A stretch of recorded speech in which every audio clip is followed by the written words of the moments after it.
Дед Мороз и Снегурочка сегодня не в главной роли, но без них праздника точно бы не было. Порадовать зрителей, развлечь их помогает веселый шут и Баба Яга.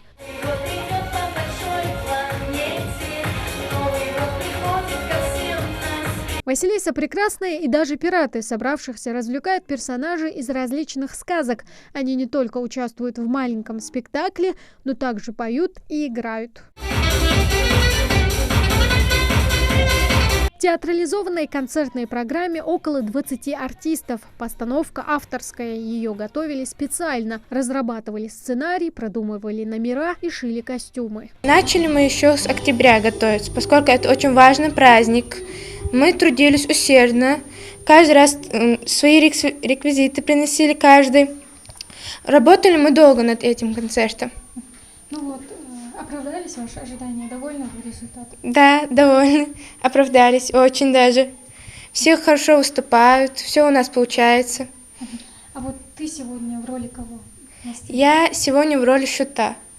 Я радую детей, играю с ними, вожу хороводы. Я была в роли мамонтенка, и я пела и радовала детей. Я тоже очень люблю детей, и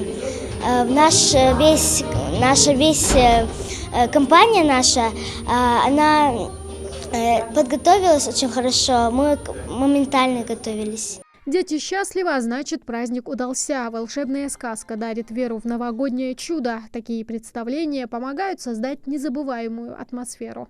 Праздник новогодний.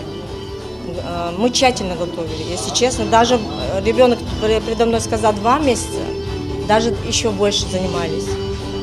Но они в школу ходят еще. Времени не хватает все равно. Занятия. Так получается, понимаете, конечно. Совмещать надо и занятия, и наши занятия. Но я думаю, хоть так им трудно было, но они справились со своей задачей. Под Новый год сбываются самые заветные желания, а главное – верить в чудеса, несмотря ни на что, в любом возрасте. Тамара Хшагульгова, Мухаммед Белакиев, Новости 24.